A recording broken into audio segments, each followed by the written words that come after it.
Sveiki, čia su aš Greta Klimkaitė ir speciali laida skirta Europos parlamento rinkimams, kurie vyks birželio 9 dieną. Ir kalbinu kandidatus į Europos parlamentą ir šiandien laidoje dalyvauja Darbo partijos sąrašo lyderis Valentinas Bukauskas. Sveiki.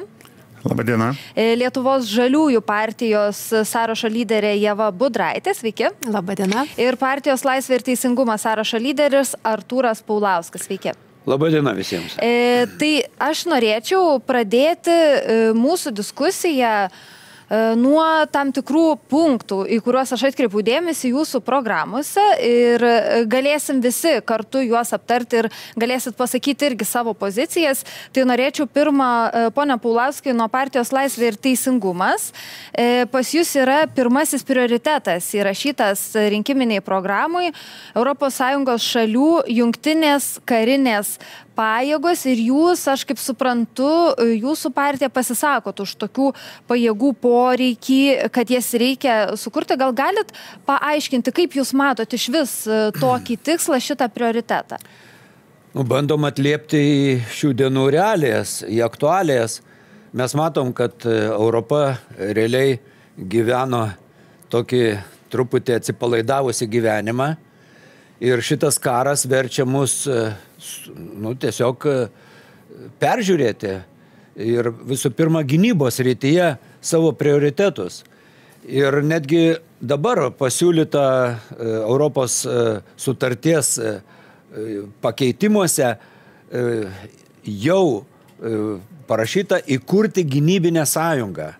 Tai reiškia, kad jau supranta ir netgi dar pabrėšiu, parašyta labai svarbu, kad vienos šalies užpuolimas laikomas visos ES užpuolimu čia projekte. Tai mes manom, kad gintis turi būti federalinė kariuomenė, kuri turėtų pajėgumus, kad galėtumėm bendrai įsigyti ginkluotę, kad galėtumėm atgaivinti pramonę, tam reikalingos investicijos. Ir mes manom, kad štai ne tik kaip dabar savo valstybėse yra tam tikri kariniai padaliniai, kurie yra pakankamai neskaitlingi, o čia būtų reali kariuomenė, kuri būtų treniruojama, kuri apmokama ir kuri galėtų pavojaus atveju ginti ES ir žmonių saugumą. Kaip jūs įsivaizduojat, per kiek laiko būtų įmanoma įkurti, nes dabar mes matom Europoje, ES valstybėms kylančias problemas, net ir kai reikia tiekti paramą Ukrainai, kad trūksta ginkluotės, apskritai net ir viduj tarp šalių ten susitarti, susiderinti, dabar į Lietuvą brigada atvyksta ir panašiai, tai atrodo toks, ta bendras pajėgos sukurti čia iš vis yra labai toks ilgalaikis tikslas. Be abejo, siūsti į kitą šalį savo pajėgas reikalingi taip pat pinigai, reikalingos investicijos. Aš kalbu, kad pavojaus akivaizdoj, vis tiek žmonės linkę susitelkti. O tas pavojus yra realus. Ir aš galvoju, dar žiūrint tiesą į šiandien Jungtinės Amerikos valstijas, kurios pergyvena savo vidinės krizės, ir neaišku, kas bus prezidentas, kaip jis į tą NATO žiūrės. Trumpas iš vis yra prikalbėjęs visokių kvailyščių. Tai mano supratimu, kūrimas karinės sąjungos ir kariuomenės šiandien yra pirmailiai uždaviniai. Ar jūs tai matot kaip alternatyvą NATO, ar kaip būtų šalia einantis? Nemanau, kad reikėtų konkuruoti. Vis tiek, NATO tai nėra kažkokios tai pajėgos atskirai. Tai yra valstybių pajėgos, reikalų esant, sukoordinuojant jų veiksmus ir veikiant. Čia panašių principų būtų veikiama, bet būtų vadavietė, būtų ginkluotų pajėgų vadai, būtų atsakingi, būtų konkretus planai. Tai yra, kaip mes ginsime Europą. Nes būkim realistai, Jungtinės Amerikos valstijos po truputį traukėsi iš Europos. Jiems tampa Azijos reikalai svarbesni, vidaus reikalai ir mes turim pasirūpinti patys. Negalim vien tik tai galvoti, kad štai mus Amerika apgins. Mes turim savo gynybą organizuoti patys ir tikrai jausti atsakomybę už savo žmonių gyvybės ir saugumą. Taip, ponia Bukauskai, kaip jūs šitą klausimą matot? Jo, tai iš tiesų labai geras klausimas ir aš tik tai norėčiau pratęsti ir padiskutuoti, ką paminėjo kolega Artūras, tai neužmirškime ir saugumo. Nes šiai dienai žmonės, mūsų gyventojai, bendruomenė, ką parodė būtent Ukrainos gyventojams saugumo užtikrinime, mes taipogi gyvenome 80 metų negalvodami, kad kažkas atsitiks ir kur atsitikus tai dienai mūsų piliečiams, kur jiems rasti saugią vietą. Tai yra priedanga arba slėptuvė. Šiai dienai mes matome, kad vyriausybė deleguoja atstovą civilinės saugos kaip atsakingą asmenį su mažom lėšom ir su uždedam lipdukus, kurie nėra pritaikyti.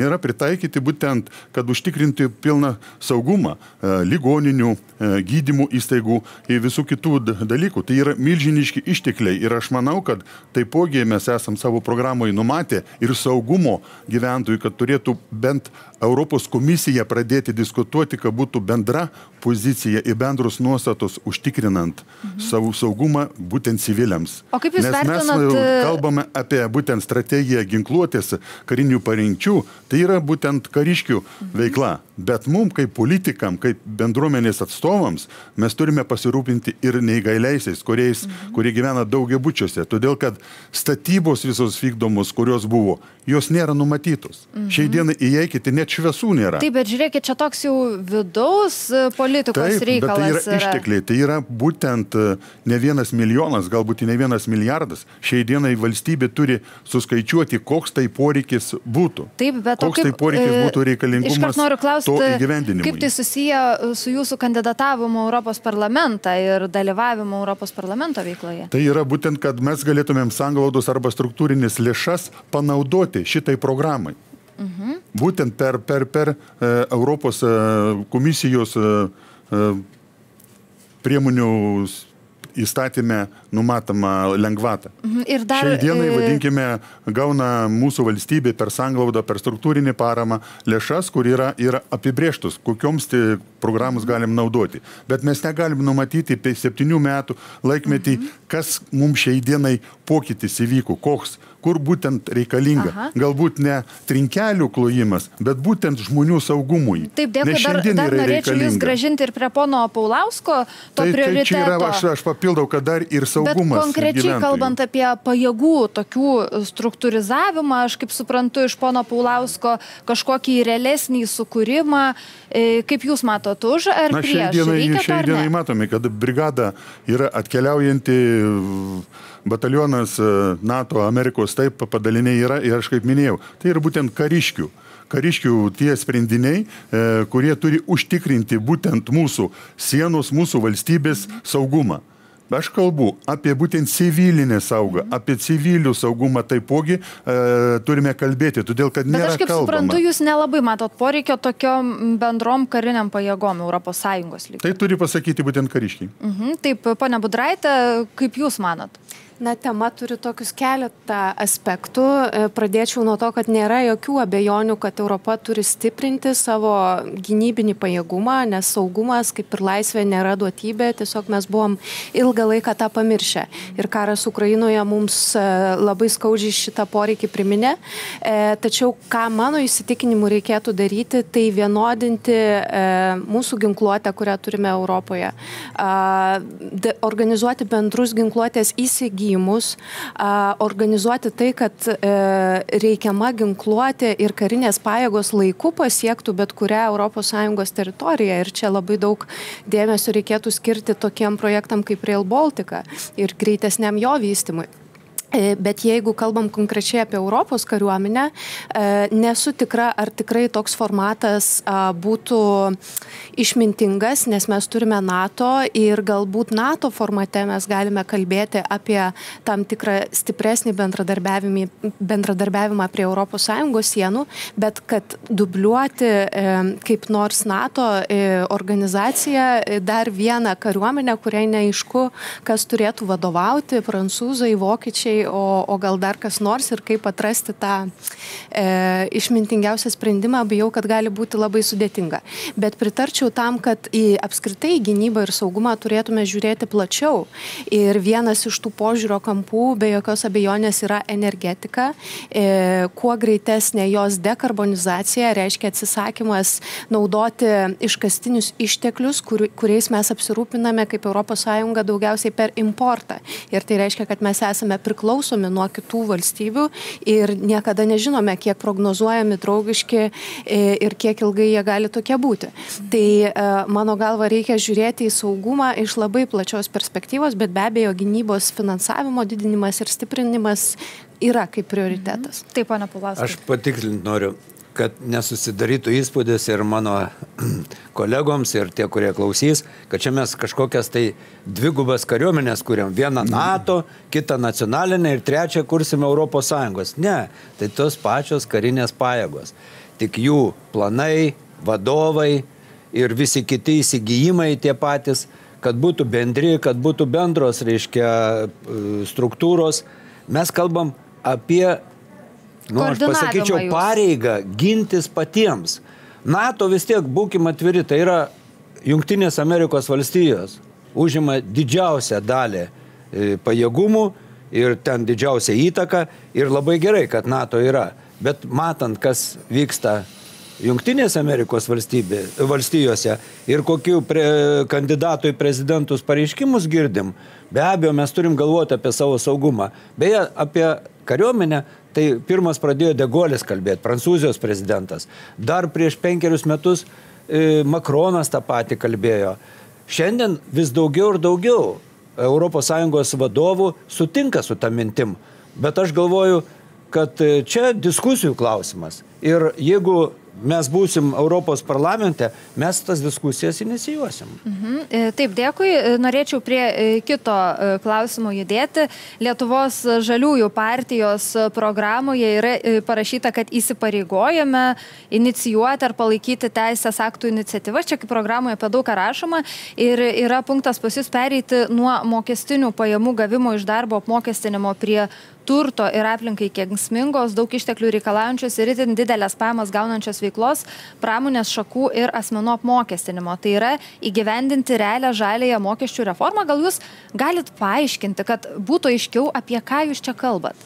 Na, žalieji apskritai kaip išeitį esamai ir klimato, ir finansiniai, ir energetikos kainų krizai mato žaliąją mokesčių reformą, kuris sako, kad mes turime apmokestinti tą veiklą, kurios nepageidaujame ir šiuo atveju ta veikla yra tarši veikla. Iškastinio kuro naudojimas, išteklių švaistymas, nes tokiu būdu mes darom naudą gauna siaura grupė, o neigiamą poveikį tos naudos gavimo patiriam visi. Tai nėra sąžininga ir jeigu tai vyksta, tas, kuris tą siaurą naudą patiria, turėtų atitinkamai ją kompensuoti ar nesumokėdamas mokesčius į bendrą biudžetą, iš kurio galėtume teikti daugiau viešųjų paslaugų. Kad būtų aiškiau, apie ką jūs kalbat, kas turėtų būti tie mokėtojai? Tai mes savo programoje visų pirma kalbam apie tai, kad turi būti didinamas pelno apmokestinimas, ypač netikėto pelno, kuris atsiranda, pavyzdžiui, dėl naftos kainų svyravimo ir tokiu būdu neša pelną iškastinio kuro bendrovėms trečiosiose šalyse.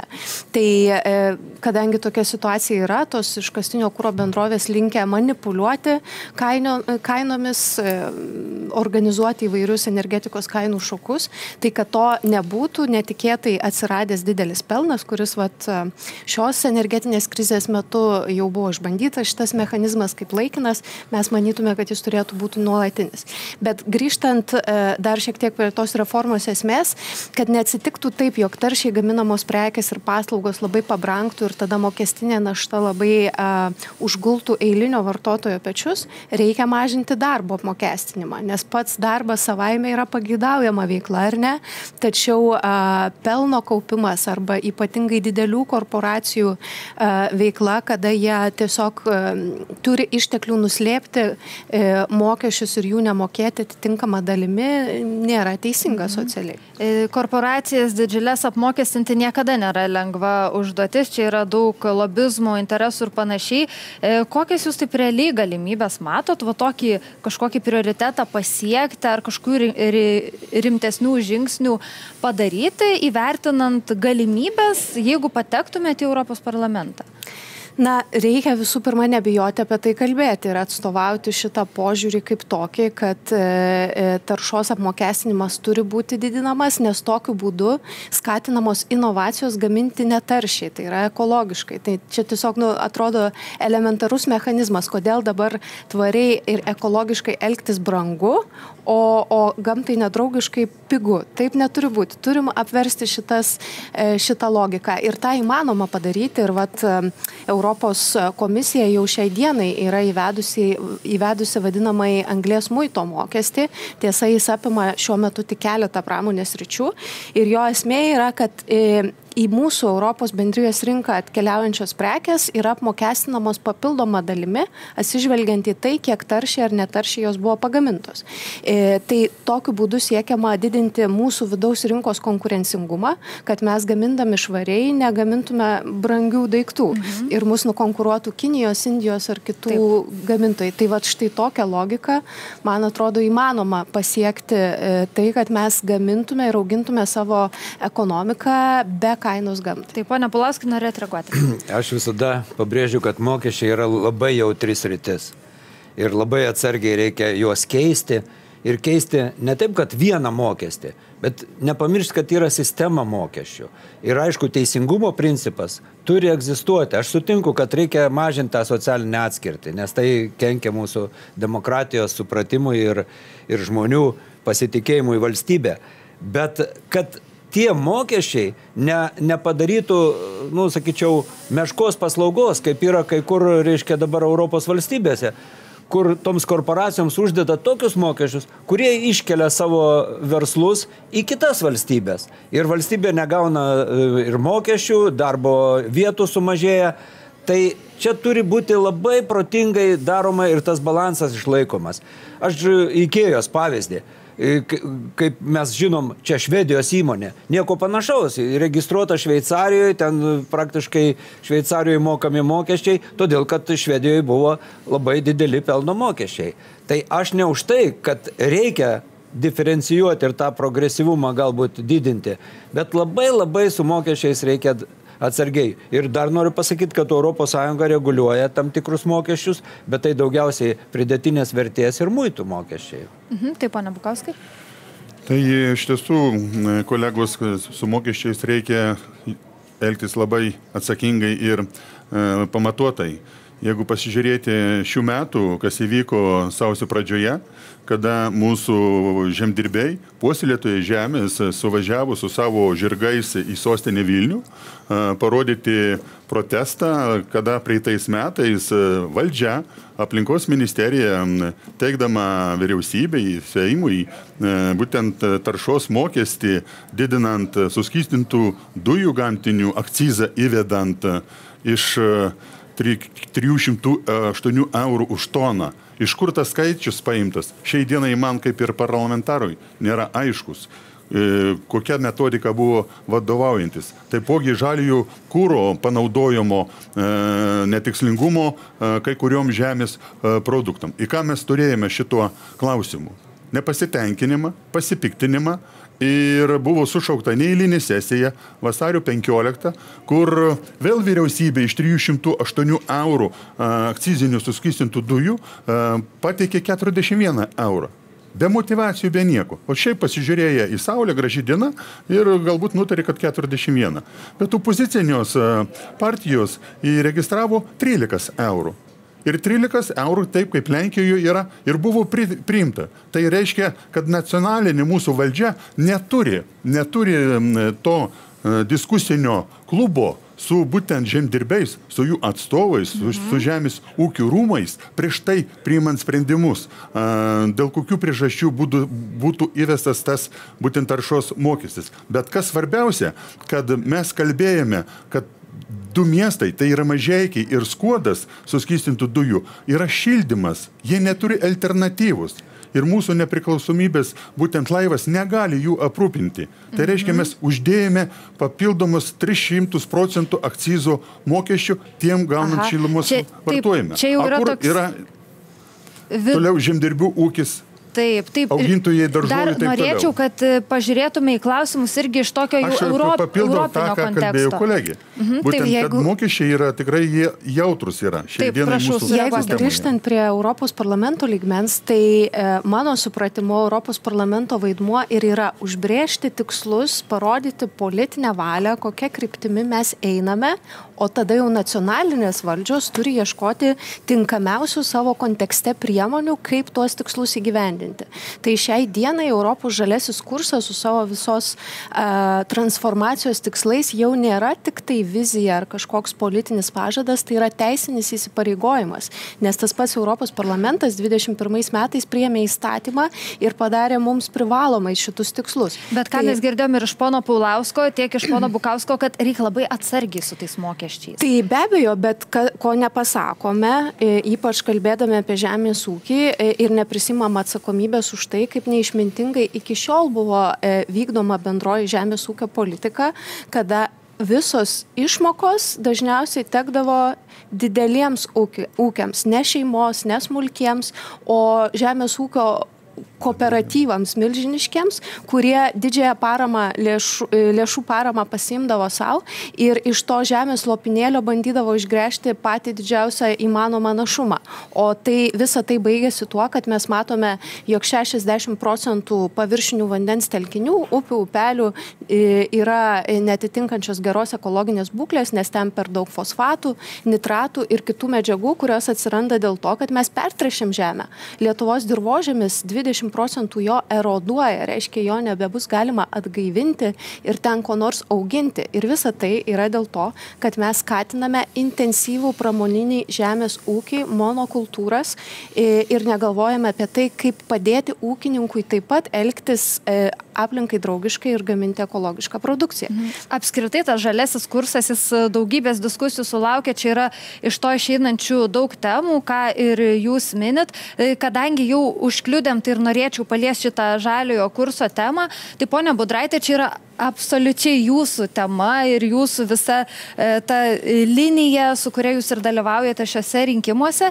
Tai jūs matot kažkokias realias išeitis, kaip galima būtų susitarti, kad ir žalieji būtų patenkinti, ir kiti, kurie kalba, kad reikėtų, kaip čia pasakyti, gal su sveiku protu žiūrėti į šitą klausimą ir neignoruoti tų pačių ūkininkų ar kitų verslų? Aš politikoje dalyvauju dėl to ir tikiuosi, kad ir kiti dalyvauja dėl to, kad supranta, jog būtent politiko pareiga yra mąstyti šiek tiek plačiau ir ilgalaikiškiau, negu šiaip mąstytų bet kuris individualus asmuo vien apie savo trumpą gyvenimo perspektyvą. Tai politikas turi galvoti apie tai, kas bus po 50, po 100, 150 metų. Ir kai mes matom, kokį didelį neigiamą poveikį mūsų dabartinė ekonominė veikla daro, mes privalom ją keisti. Ir kas svarbiausia, labai dažnai dabar suprantama, kad žaliojo kurso reikalavimai ar kelionių sektoriui, ar maisto sektoriui, ar gamtos vadinamajam atkūrimui, kai mes atstatom pelkę, saugom daugiametės pievas ir panašiai, yra našta. Tai toli gražu, tai yra investicija, kuri ateityje mums gali padėti išvengti dar didesnės finansinės naštos. Tai mano įsitikinimu, būtent ir Europos parlamente ir kitose institucijose reikia ekonominiais argumentais paaiškinti, kiek mes sutaupysime iš tų, kad šiandien trumpoj perspektyvoje taip galbūt nebatogių sprendimų, bet ilgalaikiai perspektyvoje atnešančių vien naudą. Jau nekalbant apie moralinę atsakomybę, kad mes turim palikti aplinką ateities kartom neblogesnė, negu turim dabar. Taip, ponia Paulauskai. Turbūt niekas nesiginčys, kad klimato kaita vyksta ir kad žmogaus veikla turi didelę įtaką. Bet aš esu už, kad mes būtumėm švarus, tvarus, žali, bet, net kursas, tas žodis man ne visai toks priimtinas, truputį Jūs savo programoje esate įsirašę žaliojo kurso humanizavimas. Reiškia, kad transformacija, sakom, sutarimas žalesis, galbūt būtų tie terminai labiau priimtini. Nes žmogui, kas rūpi? Infliacija, pragyvenimo lygis, kai klausi, o kaip šita klimato kaita, ten kažkur tai 7 pozicijoje atsiduria šitas klausimas. Tai labai svarbu, kad mes neperspaustum, kad sakysim, klimatui neutrali turi tapti Europą 50 metais. Nustatom tokius tvirtus terminus, iki 30 energetika turi atsinaujinti visą kitą. Ir bandom laužti tuos žmonės. Ta, ką jie susipirko, sako, jau viskas čia nebetinka, reikia naujos technologijos, taip toliau. Tai aš galvoju, kad iš esmės, norint pakeisti tą visą mūsų gamybą, aš sutinku su žemės ūkiu, kad pas mus augalininkystė ir kenkia dirvožemį ir visa kita, bet mes turim nepamiršti, kad naujos technologijos, naujos investicijos, tai yra tas impulsas, kuris labiausiai mus padarys žalesniais ir mažiau taršiais. Vat būtent čia reikėtų didžiausią akcentą.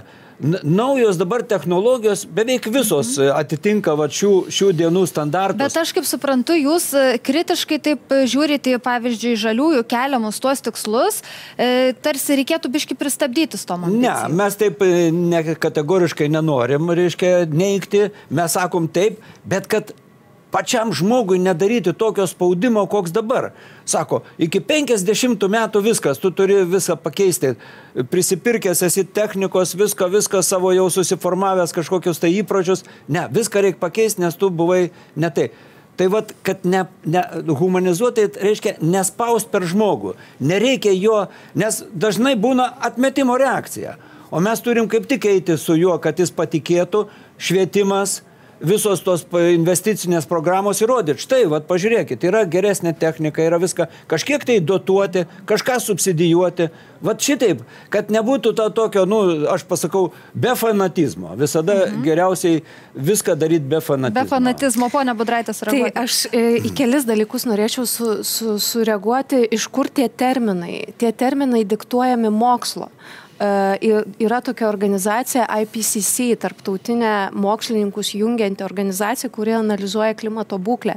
Ir ji sako, kad net šitas Europos žalesis kursas yra nepakankamai ambicingas ir tie taršos mažinimo tikslai, jie nepadės suvaldyti esamos situacijos.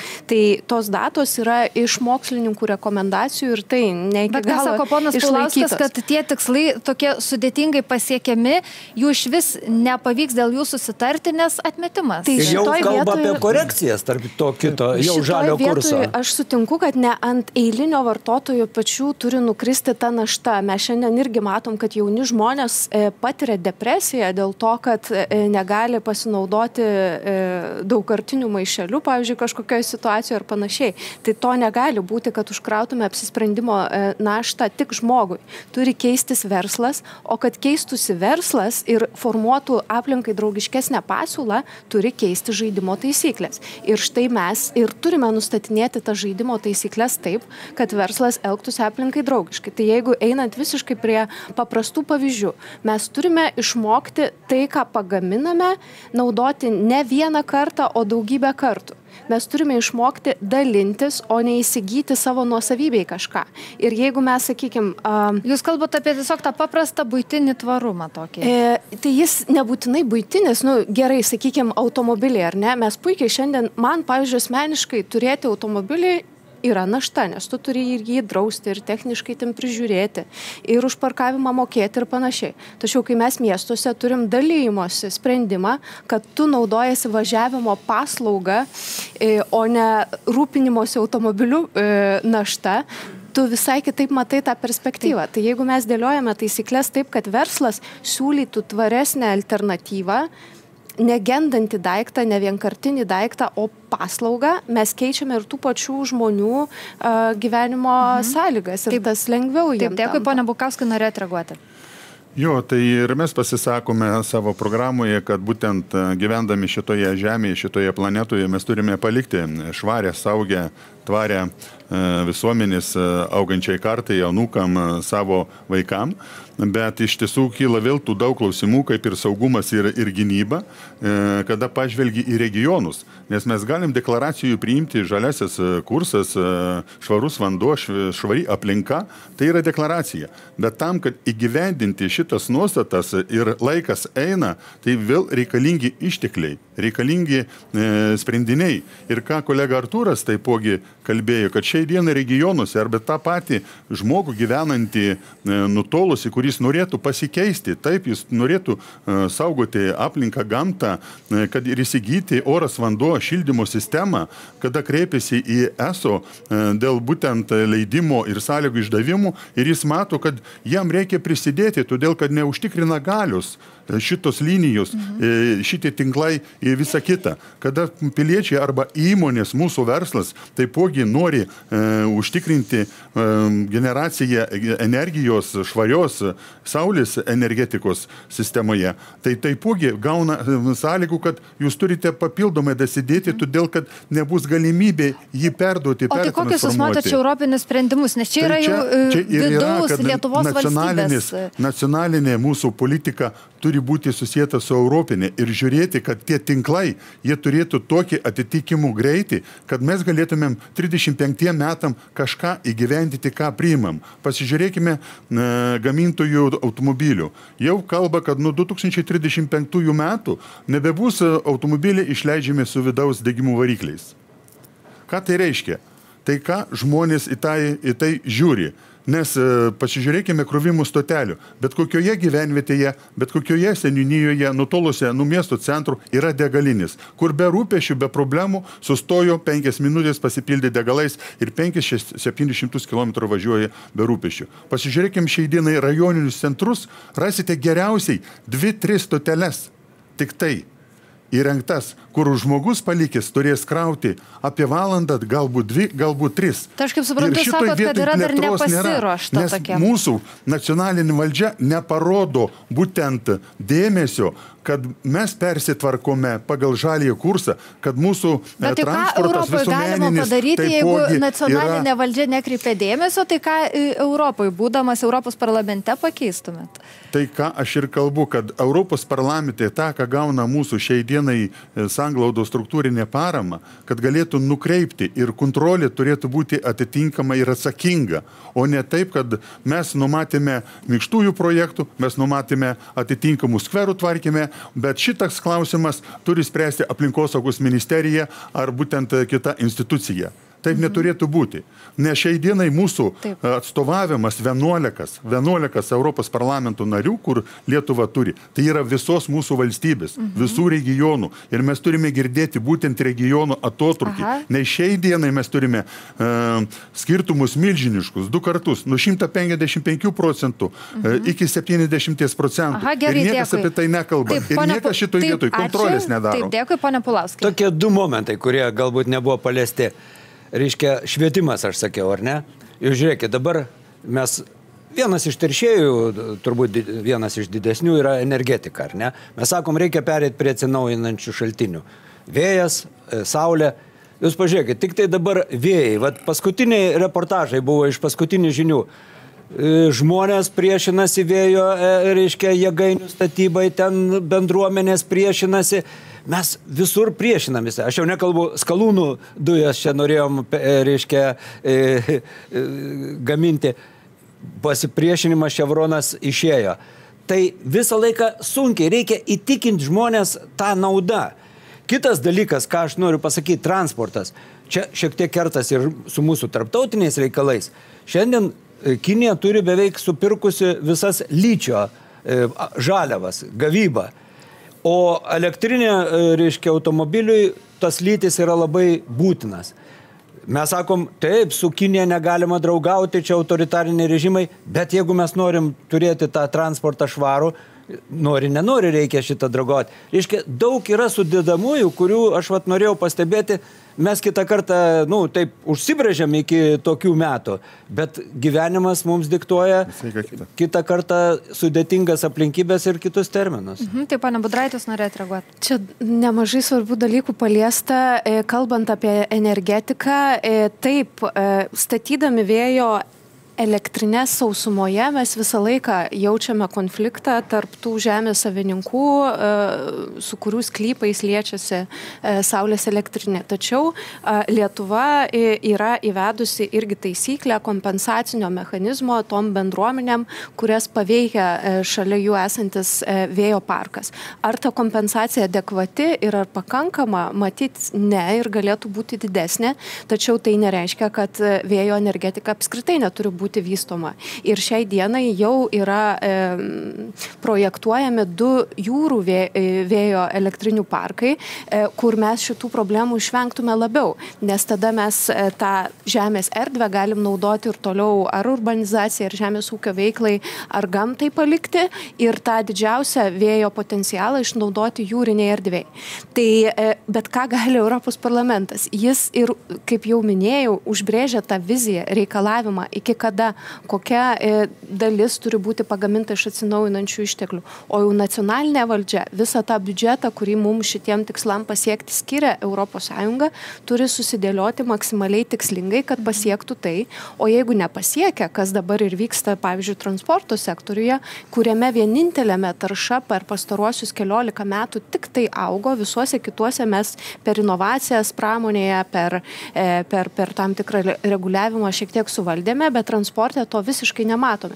Ir už tų pažadų nevykdymą mes mokėsime baudas. Ir čia nutyli mūsų politikai, ypač nacionaliniai, kad tas populizmas arba prisitaikymas prie esamos būklės mums tik tai krauna pareigą atsidėti vis pinigų į krepšelį, iš kurio mokėsime skolas. Tai čia labai tampriai, kaip matom, iš tos diskusijos susiję ir europinis, ir nacionalinis lygmuo, bet aš sakyčiau, kad mes turime eidami į Europos parlamentą iš karto deklaruoti savo vizijas ir tikslus ir įsipareigoti nekeisti kurso ir daryti įtaką savo autoritetu nacionaliniai valdžiai. Taip, dėkui, noriu judėti prie darbo partijos programos. Pone Bukauskai, pas jūs yra įrašytas toks punktas. Esame už tai, kad socialinės garantijas teikiantis verslas ES vieningoje rinkoje būtų ginamas nuo šalių, kuriuose tokių garantijų nėra, nes tai tiesiogiai susijęs su visų ES gyventojų gerovė. Gal jūs galite paaiškinti, apie ką jūs apskritai čia kalbat? Tai čia yra būtent nuo trečiųjų šalių. Ir šiandien ką rodo būtent ir Lenkijos pavyzdys, kada ūkininkai sukilo, blokavo būtent Ukrainos pasienį su Lenkija dėl grūdų įvežimą. Ir kaip žinote, įvežama buvo iš trečiųjų šalių, iš Rusijos, Baltarusijos, per Lietuvą tranzito ėjo taipogi šitą minėtą produkciją, kur sąlygoja būtent rinkoje kainodarą.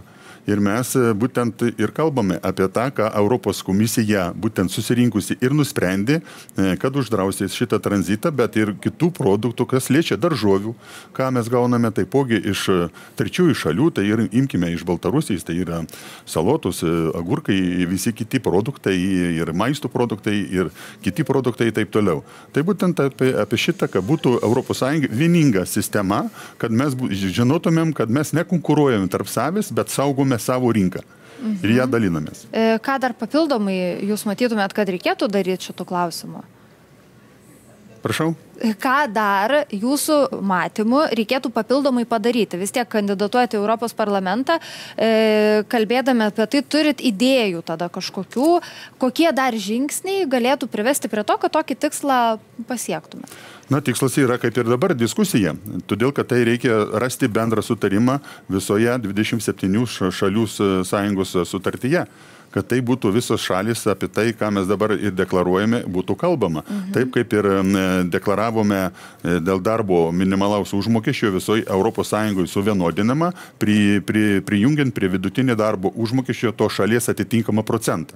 Tik tai mes tuo atveju galime pasiekti. Ir šiandien, ką girdime per žiniasklaidą rytinėse debatuose, kad jau trišaliai taryboje yra kalbant dėl kitų metų minimalaus darbo užmokesčių didinimą.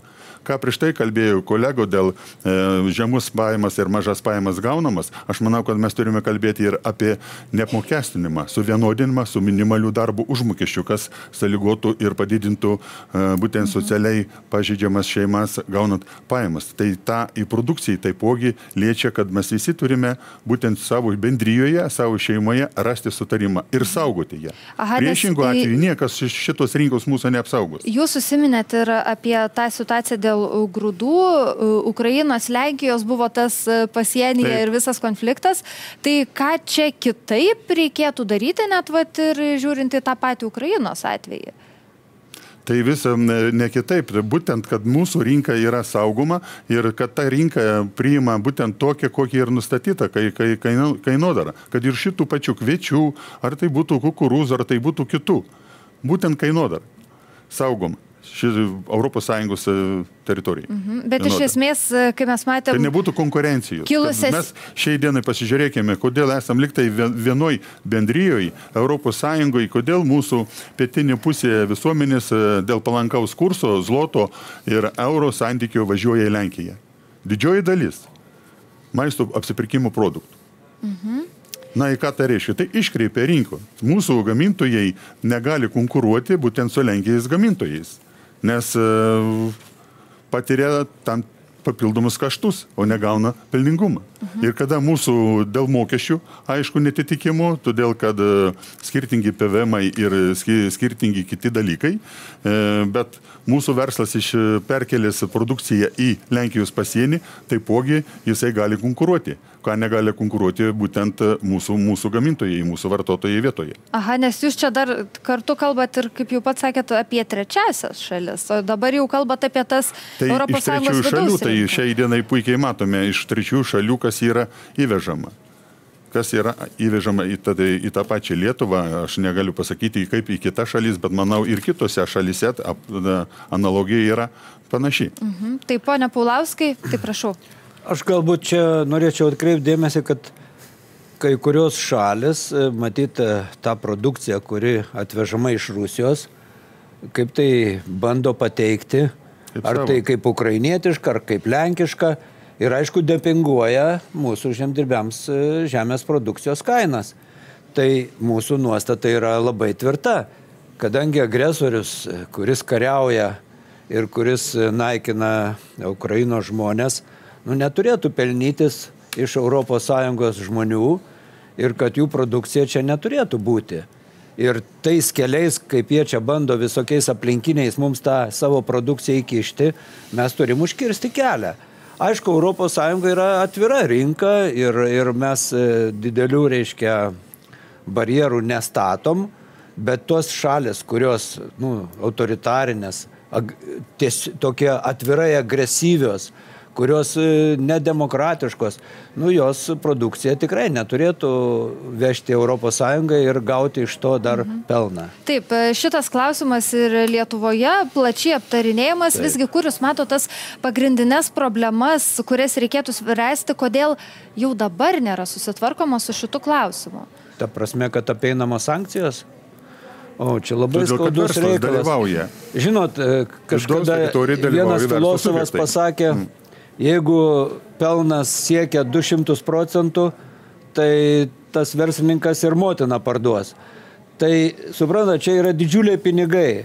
Ir kadangi tenka ir bendrauti, ir žinoti, kad rusai sugeba apeiti tas sankcijas ir turėti tam tikras produktus, kurių jie nori.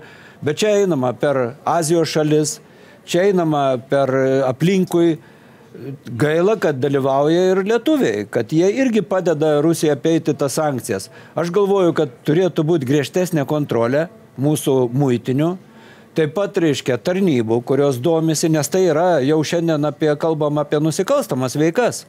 Tai nėra, taip suprantat, verslas, tai jau yra nusikaltimas. Tai jeigu rimtai dirbtų tarnybos, tų tokių apėjimų ir pelnimosi viršpelnių ir didžiulių, pelnų nebūtų. Aš galvoju, kad čia mes turim susitvarkyti patys savo kieme. Viduje. Taip, ne europiniu lygiu. Europą, suprantat, mes galim rasti, kad ir Europoje yra valstybė, šitų įmonių, kurios bendrauja, bet kiekviena valstybė turi tą patį padaryti, ką aš kalbu.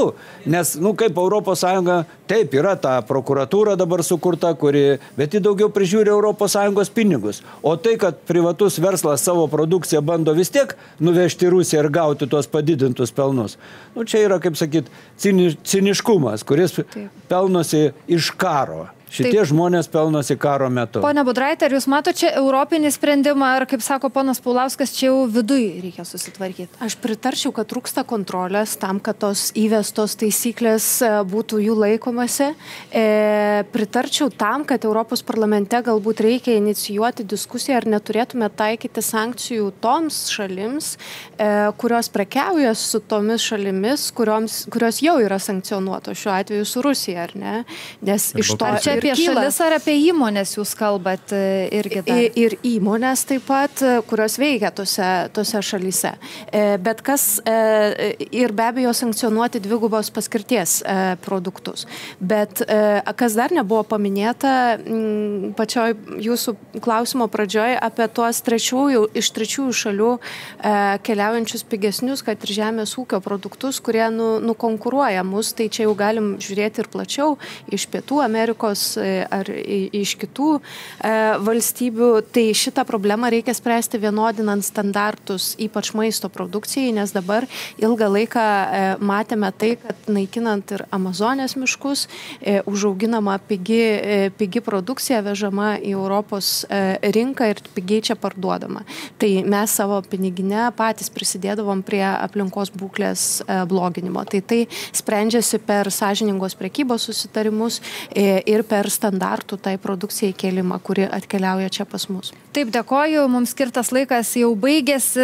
Laidoje dalyvavo Darbo partijos sąrašo lyderis Valentinas Bukauskas, Lietuvos žaliųjų partijos sąrašo lyderė Ieva Budraitė ir partijos Laisvė ir teisingumas sąrašo lyderis Artūras Paulauskas. Ačiū jums visiems dalyvavusiems diskusijai. Ačiū ir žiūrėjusiems. Iki.